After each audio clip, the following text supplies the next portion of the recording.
Hello, everybody. Welcome back to the Just Make It Pretty podcast. Today, our topic is the human side of sales and how self-worth shapes your performance and your team's performance. And of course, I have a guest that I'm really excited to announce to you and to introduce to you. But first, I wanted to give you a little bit of background into this topic and introduce it to you as well.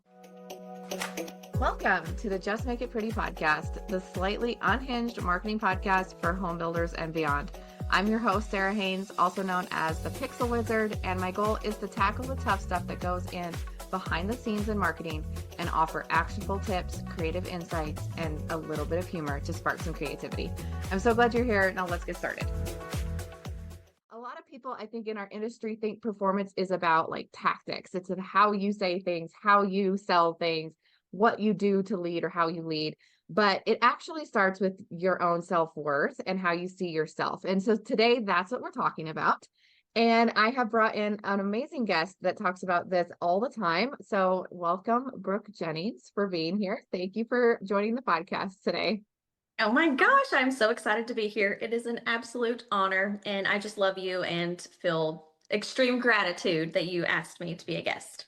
If you don't know Brook Jennings, where have you been, first of all? But second of all, she's the founder of Elevate, actually. And she's doing great things where she helps leaders and teams rise higher through authentic leadership and human-centered development. That's how I know her. But I would love for you to also, Brook, tell us a little bit about Elevate, actually, what you do, and how did you get into this role that you're in now? Yes, I love hearing people's stories about how they got to where they are because every story is so unique. And the new home industry is simply the best because 90% of the people who are in our industry didn't go to school for this. Like, no part of us as childs were like, I want to be in marketing, or I want to be in online sales, or I want to be a new home sales professional. So for me, I started in the industry at the age of 21, and I started as a sales assistant. And I only got this job because while I was in college, my degree is in psychology, I happened to lease an apartment to someone who worked for a builder. And she said, "Oh my gosh, you have such a great personality. We're hiring sales assistants. You should apply." And I thought, "Oh my gosh, I have three jobs. Can I do it?" And I said, "You know what? YOLO. I'll never turn down a potential opportunity." So I started working for this builder and I fell in love with it. I had always wanted, my plan was to get my master's in counseling. I wanted to counsel troubled youth. I wanted to counsel kids who had childhoods like I had. And then when I started in this role, I thought, "Oh my goodness, this is counseling." It's simply counseling people through the new home process, which is so special and joyous. And I just simply fell in love with it. And after a few years, I realized, okay, the question I'm always asking myself is, how can I have the most impact? Because there's really not as many people as you would think out there striving to change the world. And I've tried in college, I thought I was an environmentalist and I went vegan, and it was so exhausting trying to change the world in that way. And so I thought, you know what, let me change the new home sales world because I joined this team that had so much tenure on it. These people's skill set was so high, but their will was completely gone. There was a lot of negativity, a lot of complaining. And I thought, man, they've totally lost sight on this gift we get to do. And so that's when I knew I want to not only sell houses, but I want to sell salespeople on this gift that we get to do. Then I'm not only impacting my customers I'm selling, but if I can impact a lot of salespeople, that's going to translate to impacting their customers. And so I was selling for a builder for 9 years, and then I I became a trainer for another training company. And then I just had some different ideas and a different vision for the future. And so that is why I started Elevate, actually. And everyone has asked me, what the heck is up with the name? Like, where does that come from? And I will gladly tell you. So the word actually is a power word for me. So any defining moment I've ever had, the word actually has come into my brain. And it all started at 16 when I told my grandparents who raised me that I was expecting, that I was pregnant. And my grandfather, he looked at me and he said, "You're going to be just like your mom." Now, my mom is an addict. Both of my parents are. My childhood was very dark in that aspect. And I thought, no, actually, I'm not. Like, no, actually, I'm not. And then that is translated to so many other things of if someone's told me I couldn't do something, if you ever want me to do anything, just tell me I can't do it. And so then I would say, find myself saying, actually, I can, or actually, it wasn't even something I wanted to do, but since you've told me I can't do it, now I'm going to. And so when I thought about what would I name a company, it's like, what do I want people to do? I want them to elevate actually. There are companies who pay tons of money for training and their teams don't actually get better. And it's because the training is for the trainer, not actually the people. And that's one area where I feel that I am different.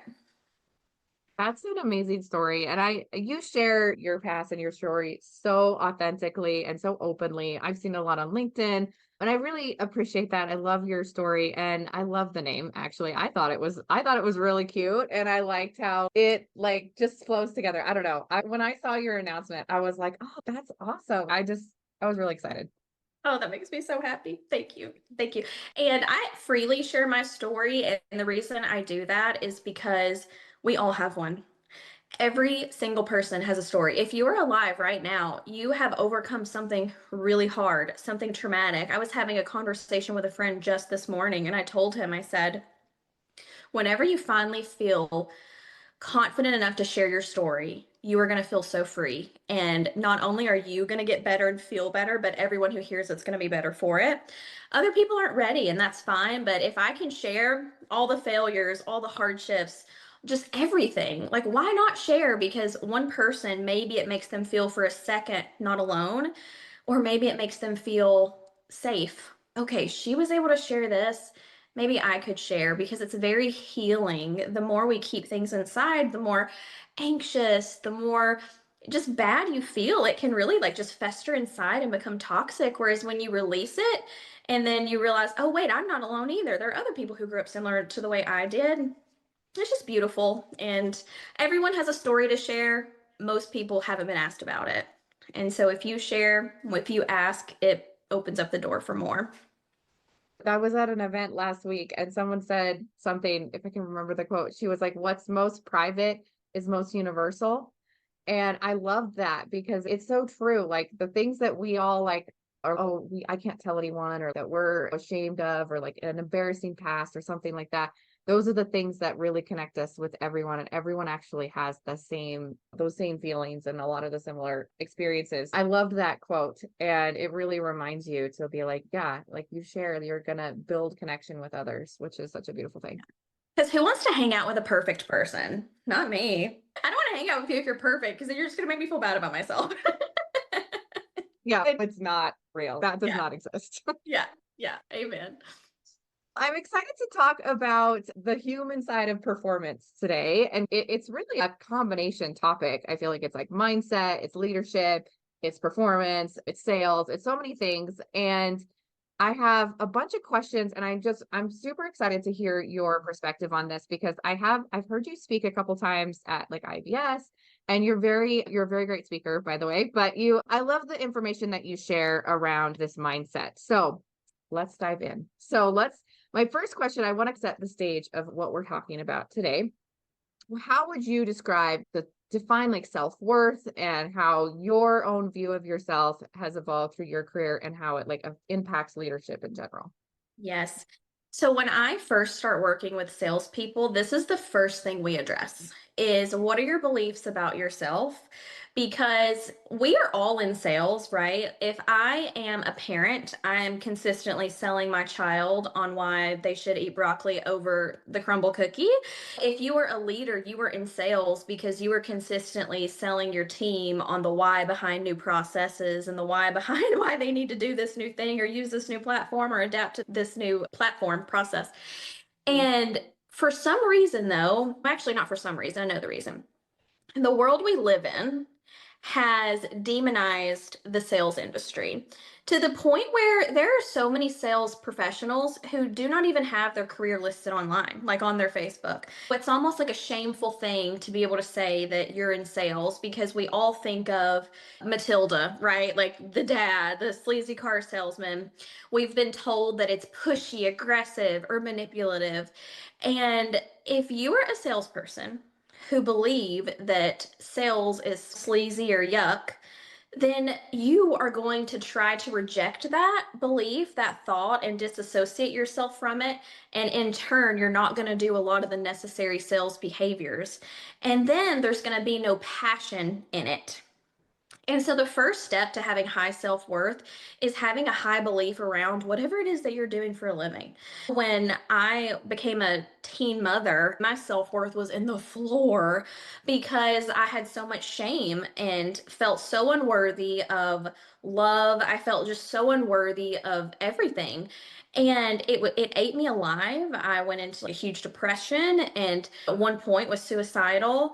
And it was all because I felt so unworthy. And so it's what's the point of even being here? And then you start to believe everyone would be better off without you. And that's an extreme example, but you see it all the time in the sales world and in the new home industry where it's, oh gosh, I don't want to call them because I don't want to bother them because they'll tell me if it's me. Like they'll tell me when they're ready. And that's simply not the reality. And so when I started in the new home industry, and I think this is why I have such an affinity for it, is because when I started in this industry, no one knew my past. I am from a very small town in Tennessee, like tiny town. In Gordonsville, there's not even a Walmart. Like we have a ShopRite and one red light. It's tiny. And I carried around all this shame. Even if it wasn't reality, it was my perception. And your perception is your reality. But when I started in the new home industry, I just had these people who looked at me as someone who could do great things. And because all these other people deemed me as worthy, it was contagious and I started to believe in myself. And then that's when absolute magic happened. I realized that I was no longer trying to dilute my personality or dilute things I wanted to do, that I had freedom and a safe space to have success. There are people who don't feel worthy of success. And the crazy thing about our beliefs is whatever you believe, you make it true. You see it in new home salespeople. If I don't believe people buy homes on the first visit, I'm always going to manifest that to be true by never asking for the sale. If I don't believe this person's going to say yes, I'm never going to ask the question. Whatever you believe, you make it true. And I started reading a lot in 2018. This is embarrassing, but I read my very first like personal growth and development book. And then I became obsessed with knowledge because I started reading and then I started implementing some of the things I was learning. And then you learn about affirmations. And now I just wake up every day and I'm like, I'm awesome. And today's going to be a great day. And because I believe it, I make it true. And every day is a great day. And I feel pretty awesome. And when it comes to sales in particular, a high self worth is everything. And it all starts with what are the beliefs I have about the career that I'm doing? And then what are the beliefs I have about myself and my capabilities? Yeah. I think you said something really important that I don't hear a lot of people talk about is that shame that people feel as a salesperson. And I have to admit, like, that's not something that I ever like really consider because I think that you're right. The world has this stereotype on salespeople. And even like when you're going in somewhere, you're like, oh gosh, there's going to be a salesperson. You get nervous. But I never really connected what that feels like for the salesperson that's in there doing their job. And I feel like an asshole now because that's awful. Like how awful that as a society, like that kind of empathy is gone. So thank you for sharing that. And, I think it's just a really important thing that we need to talk about more as everyone's experience. Yeah, here's how what I try to imprint on people is sales is a gift of servitude. It does not matter what you are selling life improvement. There is nothing to be ashamed about that. If you are selling cars, you are selling transportation for someone to get to work. You are selling transportation for them to be able to pick up their kids from school. You are selling them something that makes them feel significant. If you are working at the mall and you're selling one of those little muscle guns at the kiosk, hey, that is life improvement to whoever in the world exercises and has sore muscles. And when you are selling homes, you are selling the backdrop to someone's entire life. I cannot think of anything more special than that. It is such a gift. And so instead of having all this shame around it, we should have so much pride and gratitude that we get to be a small piece of someone's journey that they may only take once in their lifetime, maybe twice, maybe a few times. So it's such a gift. And when that perspective changes, everything changes because now the actions and the things that you do are no longer draining, they're life-giving because now you're on this mission to change someone's life through a new home. It's special. Yeah, it really is. And like you said too, like everything in life is sales. I remember my husband, he was going for a new career in a new industry that he had not been in, and he was going in for this interview and there was sales involved and he had never done that before. And I remember like hyping him up before the interview and I'm like, you got this. And they're gonna ask me like what my sales experience is, and I'm gonna say nothing. What am I gonna do? And I was like, no, your whole life is sales. Like all these things that I gave him a bunch of examples and he ended up getting that job, which yay me, I gave him good advice, but really do feel like that is so true. And like kids, just anywhere in life, like you're always trying to convince somebody or to give somebody a solution to their problem or whatever. And that's all we're doing in sales. Yes. And here's this for any salespeople listening, you will never, ever, or any salesperson, doesn't matter what you're selling, ever come across as salesy or pushy if you are looking at that person simply wanting to help them improve their life. If it's you, amazing. If it's not you, that's okay too. Your goal is to simply help them decide. The only time you ever come across as sleazy or pushy is if you are looking at that person thinking, I want to get a sale, I want to get a sale. The difference is intent. And that's the difference between persuasion and manipulation, because really it's the same path to get there. The difference is the intention that I have. If my intention is to help you make the best decision for you and help you improve your life, that's going to be amazing. And people are going to see it as the conversation, the questioning is very collaborative and helpful versus me looking at that person thinking, oh, I just want to get a sale for my benefit. If it's for their benefit, you'll never come across a negative way. You only will if you're looking at it for your benefit. It's always trying to remind people of that. So what we talked about earlier is you're connecting the like who we are, our mindset, our energy, our intent. It matters more than what we're doing and like what we're saying is basically what you're alluding to there. Yeah, yeah, absolutely.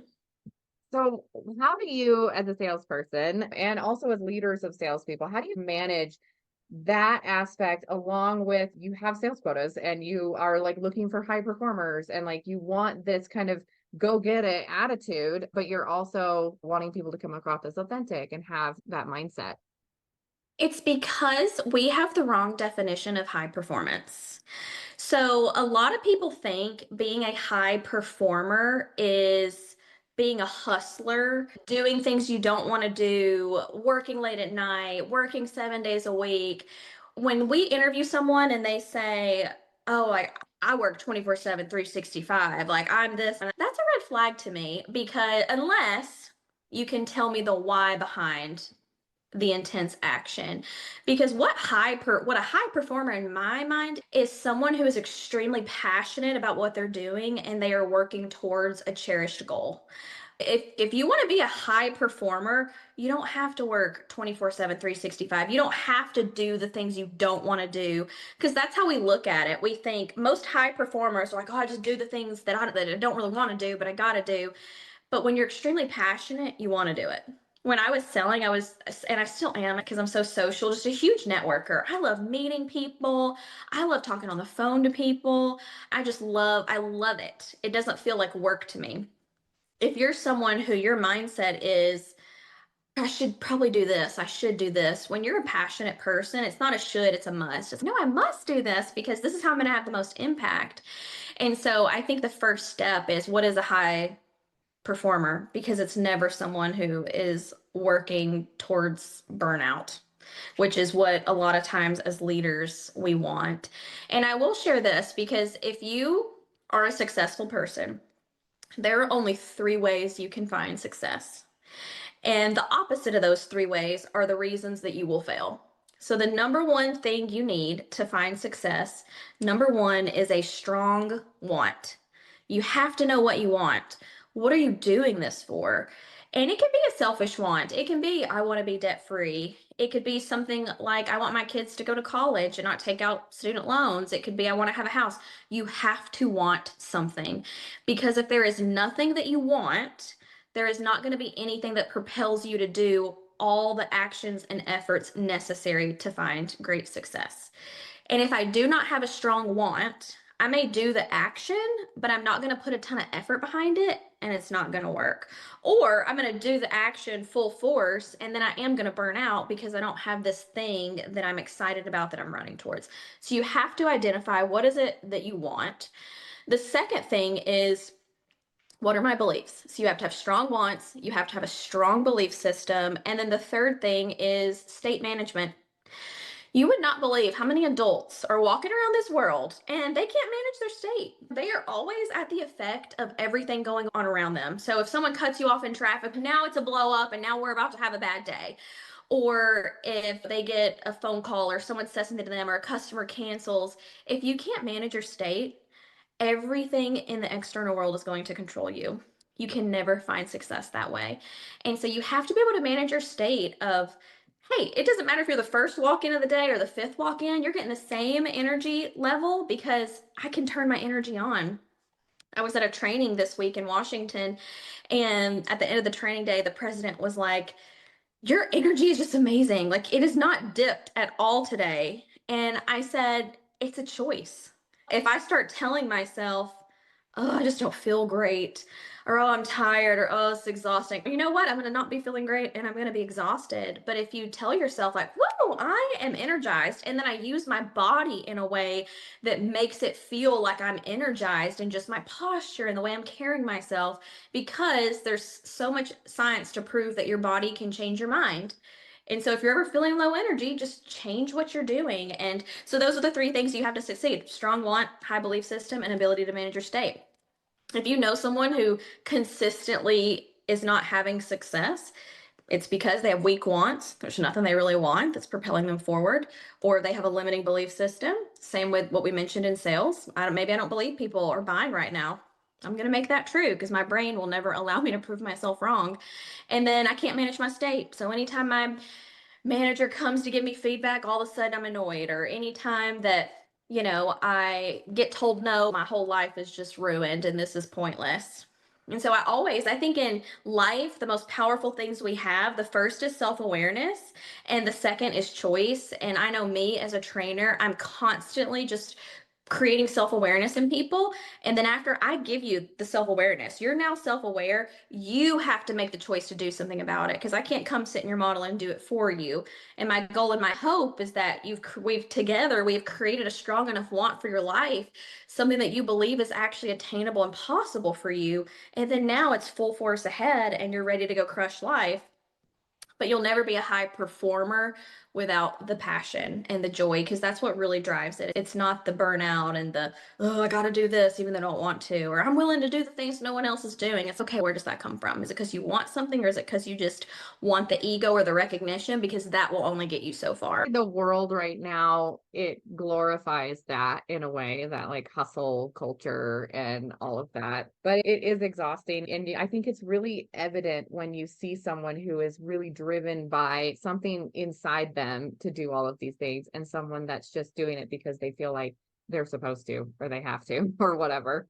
Yeah, because they want the significance of it all, but that wears off. It has to be the mission that you're on. And then once you hit that goal, what else do you like? What's the next mission? You have to always be looking forward, because I don't know, that's what's going to sustain. Life is hard, and we are all living in a world that we were never meant to live in. We should be like killing buffalo and living in caves, and we should be gardening. Our lives should look vastly different than what it does. And because of that, and with social media and just information overload, stress overload, most people, a huge percentage of people, are walking around life in a completely disassociated state. They are completely detached, and it's a survival mechanism, really, because again, this is not the life we were meant to live, and it's happened so quickly that our brains, our bodies have not had time to adapt. And so, because of that, we completely detach. And when I detach, I'm not having, there's nothing I really want because I don't care. I don't really care about anything. You can always tell a detached person because the coolest thing will happen in their life, and they're just like, wow, yeah, this is great. And not experiencing, we're not experiencing emotions anymore at the really high, beautiful level they were meant to be experienced because of that. And so I always tell people, I'm like, listen, your competition's asleep. Most of the world is asleep. It is the people who decide to wake up every day and move with intention and find joy in the smallest things. Like I had a Walmart delivery order and I don't know where my wires were crossed, but it was on my porch at 6:30 this morning. And I just thought, this is the best thing ever because I was out of matcha and now I can actually have one. And I thought, this is just a sign of just a fantastic day. If I notice like a new flower growing, I'm like, oh my goodness, this is incredible. Let's take a picture. And we should all be doing that. But we don't do that anymore because we're so focused on our own stresses and the things that are overwhelming us that we no longer appreciate the little things. But when you decide and make a conscious effort of, I'm going to pay attention to today, I'm going to pay attention to what's around me, I'm actually going to laser and focus on the conversations that I'm having and not listen just to move on, but really listen to engage in a beautiful conversation and get to know another human being who's living this experience that I'm living. It's crazy, but absolute magic happens. And that is why I say now's the easiest time to be successful because most people are going to be doom scrolling for hours a day in their model homes or at night. And if you're the one person who decides, today I'm going to read, today I'm going to do something creative, I'm going to think through some different ideas for social media, you're going to have success because you're moving with intention. And that is something no one is doing anymore in this world. It's crazy. So that you mentioned something about social media that I kind of want to circle back to because I think that has such a huge impact on our mental health today in this world. And it's that like comparison all the time of seeing people on social media and their life is just seemingly perfect because that's all that they're posting. And like how that can affect how we perceive our own success. So how do you see that kind of playing in with like leaders and things that you work with? I think that is what makes so many people want to hide on social media because they feel not good enough.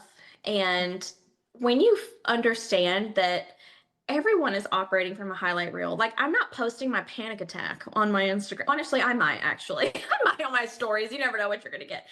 But it is just showing all the really good things that are happening in people's lives, and it might not be real. One thing I've done to help me get through it, because for the longest time I was like, oh my gosh, look, they're like running that marathon and they're doing all this cool stuff. Oh my God, and I'm over here on my couch eating a Swiss cake roll, is recognizing that I'm so happy for them. The best thing I ever did for my mental state and just my life is when I see someone doing something awesome, I think, I'm so happy for them. Even if at first I'm not, right? Because whatever you speak into your brain, it'll start to believe you. And then you actually do genuinely become happy for them.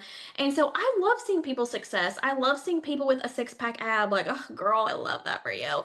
But it's everyone's priorities are different. My priorities are eating a Swiss cake roll every now and then, and I'm sacrificing a nap for it. And that's okay, but social media is huge.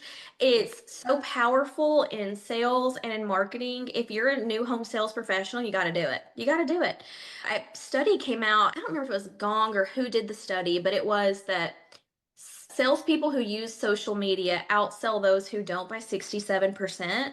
And that goes back to your self-worth. It's realizing that you're amazing and not worrying about if other people think you're amazing, because that's another thing that holds us back from posting is we all have a fear of embarrassment and we think, oh my gosh, like someone is going to probably think something negative about me. For sure they will, but you want to know why? It's because they see you doing something they're not doing, and it reveals their lack. If you ever have someone who is unhappy or threatened by you stepping outside of your comfort zone and you working towards success, it's because they don't want you to be successful, simply because it reveals their lack and they don't want to have to put forth energy and effort, right? And they're like, Gummit, you're gonna make me like have to start doing social media. Or it's hey, listen, you gotta quit with the posting. Before you know it, the manager's gonna make all of us do it, and we don't want to do it. And so it's just recognizing that Everybody is the main character of their story, and you're just a side character. And who cares if for a minute someone looks at you and judges you? It's not a big deal. In 10 years, are you going to be thinking about that? No. Do what you want. Just do what you want. Make the videos, post consistently, think through some fun, creative ideas, but also success leaves clues. So if you see videos doing well, make one, copy it. Just do what if someone's successful having, if they're doing it, just copy it. But yeah, I love social media. It's so fun, but it absolutely can be mentally draining. Again, back to intention. If you let it, if you manage your state and don't let it penetrate your thoughts in a negative way. I think too, I'm always telling salespeople that they need to make videos, and I'm like, please just make even just like pictures. Like sometimes it's just hard. People don't want to do it, and I get it. But I always try to remind them, it's if you don't look back on your past videos and cringe a little bit, then you're not really being yourself. You're not really trying. You're not getting better. Everybody does that. We all look back to the content we posted years ago and we're like, oh my gosh, what was I thinking? I wish I could remember what podcast I listened to this on, but the guy said if you're not extremely embarrassed or cringing over the first thing you did, like the first book you wrote or the first podcast episode you did or the first thing you posted, you did it too late. Oh Like yeah. you did it too late. Like you just got to throw it out there and then think, my goal is to allow this to inspire someone who is too scared to post or worried about that fear of embarrassment. And that's the thing. Why do we let people control what we do? Like worried that they're going to think about us for a second. If you're thinking about me, good or bad, like that's so cool. It's so cool. You like care. It's like I love being cared for, and that's just a sign that maybe you care for me a little bit. Like that new Taylor Swift song, the Actually Romantic. Don't even get me started. I am the showgirl. I love Taylor Swift so much. I love her. I love that song because it's like everybody who's out there hating on you, judging on you, thinking anything, like they are helping you. Yeah. And I had a post on LinkedIn weeks ago now, but I had a post on LinkedIn that got a lot of traction. And I got my first haters on there, which were like out there, be like, oh, maybe you should try researching before you post or whatever. Oh And my gosh. I was so excited about it though. First of all, they're probably experiencing something in Yes. their life. It really doesn't have anything to do with me. But I was so excited because I was like, this is how you know, one, you're doing something impactful, and two, that like all these people now are showing up and it's helping my algorithm. And we get to have a really cool conversation about like why they feel that way or whatever. And so it really is a mindset shift about all of your experiences that you have to choose to see things as happening for you and not to you. But that can be really difficult. I'll admit, like I've really struggled with it sometimes. And I am a big, like, I say a lot of things out loud. And I got feedback recently and they were like, this person was like, you say that you're scared of things a lot, but like you're really not scared of it. You just don't want it to happen. But the more you say it, the more you put that out into the world, the more it's going to make it true and you're actually going to be scared. And I'm like, that's such good feedback because like it was just a language switch that I Yes. needed, to not manifest these things that I don't want. But it really takes you really have to be very intentional in order to make those changes. I'm interested for you, what would you tell people that are trying to make these mindset shifts or trying to identify where they need to make shifts? How do they go about that? I am all about just tell me exactly what to do. So if you want to Mhm. change your life, you got to do the compound effect. You can't change everything all at once because then you're going to get overwhelmed and you're going to go right back to your comfort zone. And so I tell everybody I work with to do these very simple things first thing in the morning. Anyone who is listening to this, literally start tomorrow.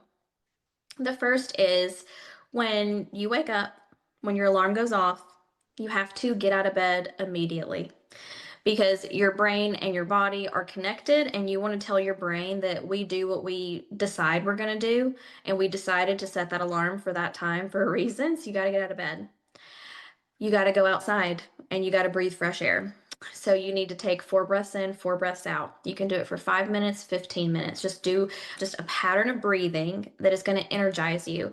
Because to do anything I want to do, I have to do it from a place of energy. Energy is influence, and you will never influence anyone from a low energy state.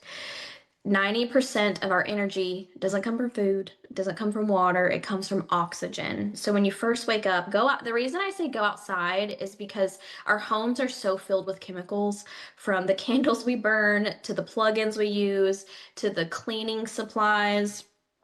And so you have to go outside and just breathe some fresh air and fuel your body. The next thing you're going to do is you're going to say out loud 5 things you're grateful for that happened in the last 24 hours. You cannot say, grateful for my house, I'm grateful for my health. No. You have to say things that have happened in the last 24 hours. I'm grateful for that cup of coffee. It was the perfect coffee creamer ratio. I am so grateful that Walmart showed up at 6:30 a.m. instead of 6:30 p.m. That was so cool to have that done and knocked out. And I got a matcha. I'm so grateful for that conversation that I had with Sarah. That was so life-giving. Whatever it is, it has to be little things throughout your day, because that's what's going to allow you to be awake, and that is going to train your brain all throughout your day to look for gratitude, because your brain, you'll notice it after day 3 of doing this. If not, call me and say you were wrong. That's how confident I am, because here's what happens. You do it the first day, you do it the second day. By the third day, your brain's, man, like this person is going to be having to make me say out loud all these things that have happened last 24 hours. So I better pay attention. And it happens unconsciously, which is so beautiful, because then you're not having to put in extra effort. Your brain is going to seek things to be grateful for all throughout the day. Where gratitude lives, fear, stress, anxiety cannot also exist. And you find what you focus on in life. And so I want to focus on all the good things happening around me, not the bad. But we wake up and we start scrolling on our phone, or we start looking at the news, and now we've trained our brain to look for a lot of negativity, look for lack. I just saw the person who went to the gym at 4 a.m. and ran 3 miles and then did a cold plunge. And here I am just like still laying in bed. And so then and this takes you literally 15 minutes. Like you just get out of bed, 5 minutes of breathing, 2 minutes of saying 5 things I'm grateful for. And then think about the day ahead. Think about how you want to feel, because it's all a choice. Think about how you want to feel. If maybe you have a hard conversation coming up that day, how are you going to act? How are you going to respond? I can't control other people. So just exist from a place of you. And then think about your goals. And one thing I do is I say my goals out loud as if I've already achieved them, instead of saying things like, I want to own my home outright. I own my home. I have no mortgage. You say it as if it's already happened, because that law of attraction you were talking about, you're going to move towards that and you're not even going to realize you're moving towards that. And so if you want to have success, it's never going to happen on accident. It's going to be you doing something. And for me, that's how I got started.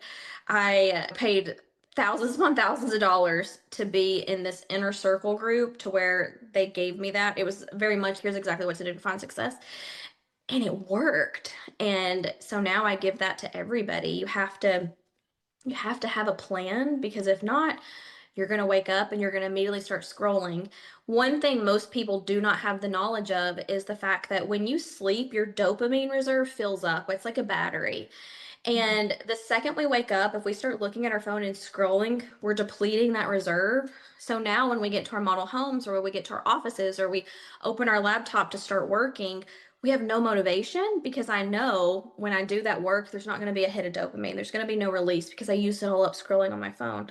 And so I'm very intentional about not looking at my phone until I have done all these things I want to do in the morning, until I've done things for myself to pour into me, to keep that reserve intact, so that then when I do start my work day, it's going to benefit me and I'm going to be motivated to do more and to keep going, because I'm getting my dopamine release from the actions that I'm doing, and not just the scrolling and information I'm processing.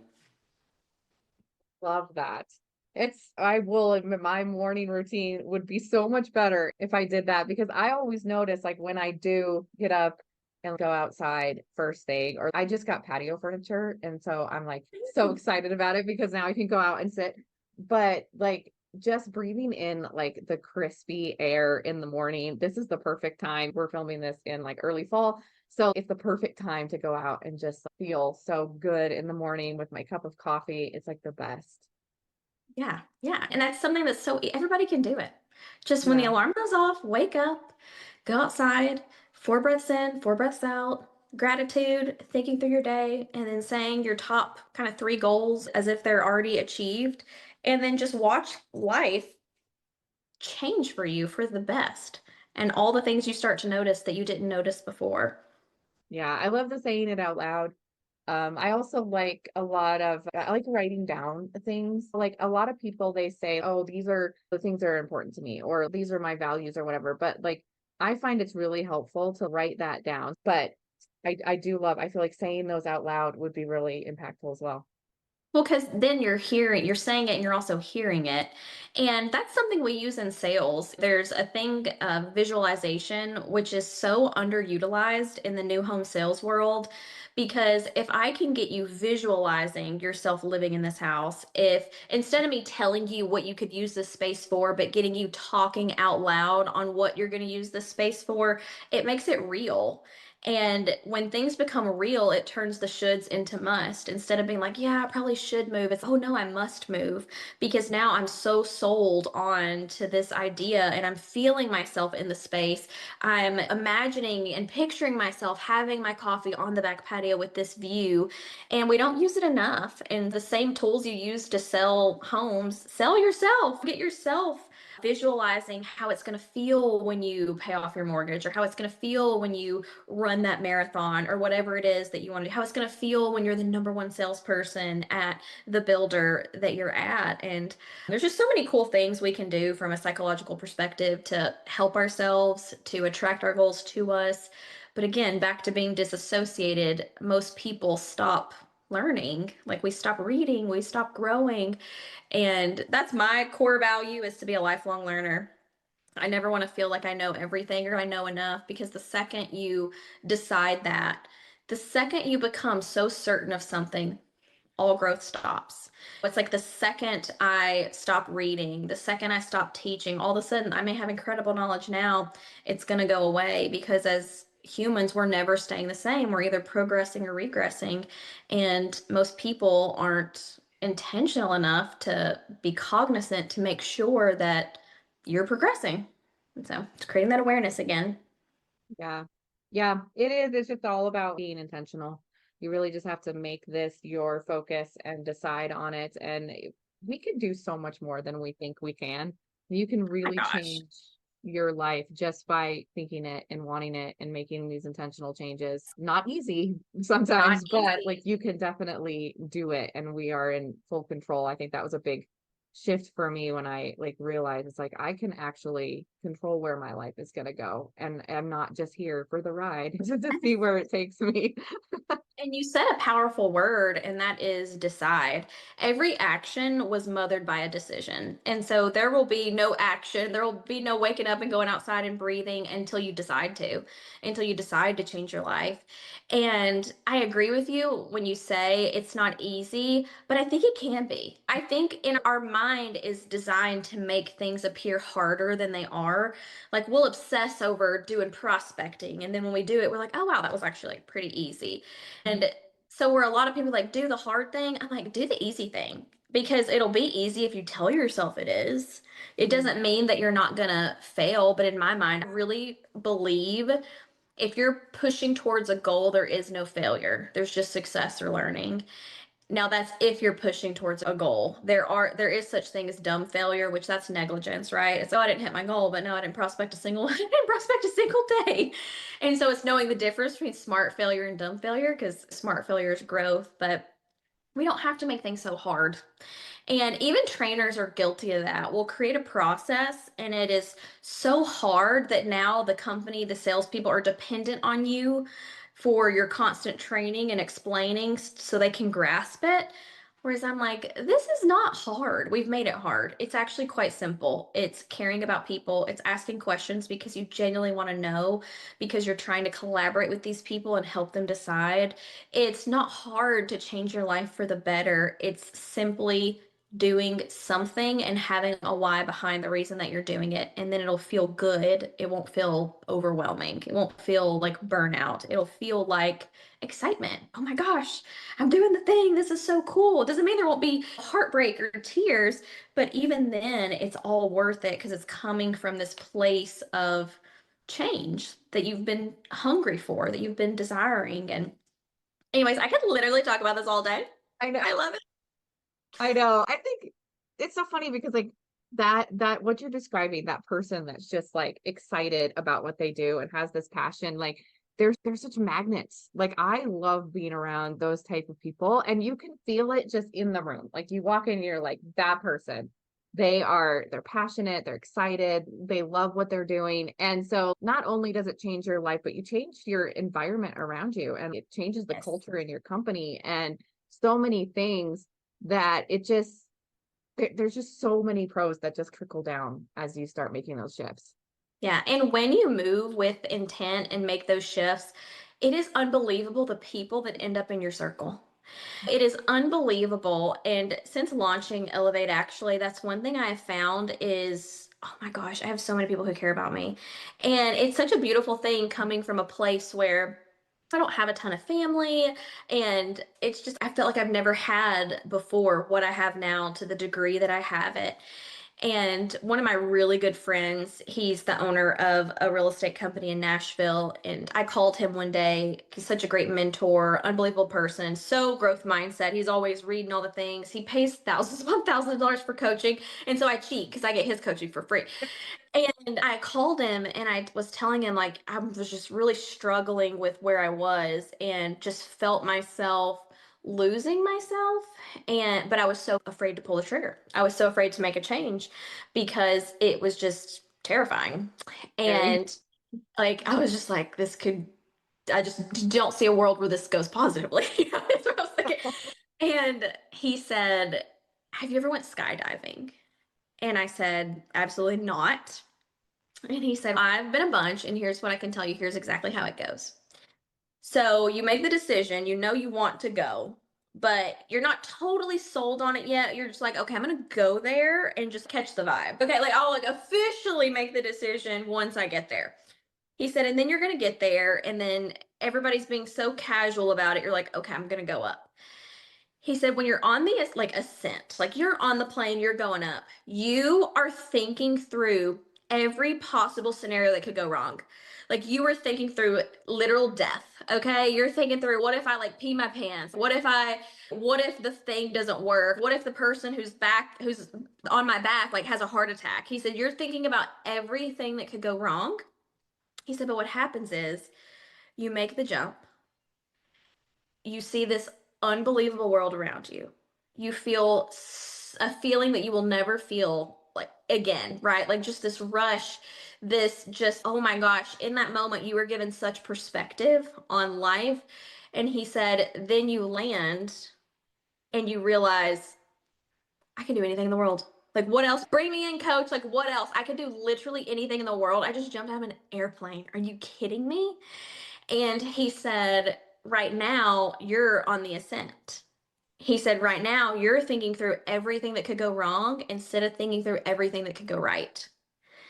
And after I got off the phone with him is when I officially made the decision and took action towards leaving where I was. Like that, like within minutes of that conversation, because I thought, okay, I don't want to be on the ascent I don't want to be on the ascent forever because that's hard and I'm ready to jump. And all the feedback he gave me, it has been absolutely correct. And a lot of times that's what we do. We want to make a change. We want to improve our lives. We want to do something different. There's something we're passionate about, but we're scared to even feel passionate about it. And it's because we feel like there's going to be all this negativity around it, or we start letting those fears creep in of other people. And one thing he said to me too when we were on that call was because my biggest fear was public perception and what other people were going to think. And I'm just such a lover and I love people and I'm so grateful for people that I quite literally will feel like I owe them my life. And he was like, most people in the world have six people genuinely rooting for them and wanting them to succeed. Everybody else is secretly hoping you fail. And he said, once you make peace with that, you're limitless. And I said, well, that's the most depressing thing I've ever heard. I'm like, six? I'm like, oh my gosh, only six? But I will tell you, since I made this decision, one thing that has been revealed to me is I have way more than six. like way more than 6, and that's been such a gift. And I guess that's the thing about expectations when you're like, okay, I know if 6 people are going to root for me and then everyone else is secretly hoping I succeed, I've got to be at peace with that. When that's your expectation and the lid just blows off and you have so many people, saying your name in rooms you've never been in and such a positive way, you're like, okay, I can do this. And because these people are helping me rise, I just want to help everybody rise too. And it's just beautiful. Like, take the chance, take the risk, whatever it is that you want to do. It's not silly, it's not stupid. If it means something to you, it's going to mean something to other people too. And it's just beautiful. Life is beautiful. I really believe that. I love that. I'm so happy for you. I'm so excited that you like did take the leap, and it's life is hard, but I think that when, like you said, like you just look for those good things and like root for other people as well, see other people's successes as not competition to yourself, but as like a great thing that's happened in the world, it just makes everything more fun. That's what we should be working for. And you know what? I even really appreciate the bad days because I wouldn't know a good day without the bad days. So when something hard happens, I'm so grateful for it because it gives me perspective. If I hadn't have went through some of the things I've went through, were they hard? Oh my gosh, like they were gut-wrenching. They were like completely tragic, horrible. But because of those bad days, those bad times, I now appreciate the smallest things in life. There was at one point when I was younger, I was hospitalized because of malnutrition and dehydration. And so now I do not take food for granted. Like, I wake up every day and look at my pantry and I'm just like, oh, like what a gift. This is so beautiful. And I think that's huge is you always have to give yourself perspective. Like when something hard happens, like anything, whether it be my car breaking down or something weird happening, I'm just like, what? Could be worse. This is okay. And now that this has happened, I'm gonna be so grateful for a car that doesn't break down on me, whatever it is. And another thing you said about wishing, other people to have great success. This is another thing I've really thought about a lot because you think, does the world need another training company? Yeah, they do. Because there are 4,000 plus builders. There's even more than that sales organizations in this country. And even the trainers that currently exist in the country could not service all of them. There's still not enough. And also, when I look around at all the other training companies, it's a lot of people towards retirement age. Like there has to be a new wave of people come through, and I gave myself permission to allow me to be in that group. I am excited that you did. And so, for our listeners, if they were to want to find you online and to reach out to you for Elevate, actually, how would they go about that? Yeah, so I'm on LinkedIn if you want professional wisdom, and I am on Instagram if you want more humor, just catch the stories. You never know what's going to happen. I'm on Facebook. I'm absolutely everywhere. My website is elevateactually.com. You can connect with me there, but I'm around. Girl, I'm around. Wherever you want to find me, there's a way. There is a way. I will throw some of those links down in the description box as well. Thank you so much for being here. This has been such an uplifting conversation and such a good reminder as things in our world are a little crazy and it's easy to focus on, oh, that did not go how I wanted, or this thing happened and it was shitty. This is such a good reminder to look for all of the good in our lives. And I hope that all of our listeners found it as impactful as I did. But I always joke, I was like, I made this podcast and I'm like the one benefiting the most from this. I'm like, everyone else, you're here to eavesdrop on these conversations that I have with everyone because what a gift this conversation has been. So thank you so much, Brooke, for being here. Thank you so much for having me. Appreciate you. All right, everybody. I will see you in our next episode. Please follow the podcast, go follow Brooke, do all the internet things that help us out, and we'll see you next time. So thanks for being here, everybody. Bye.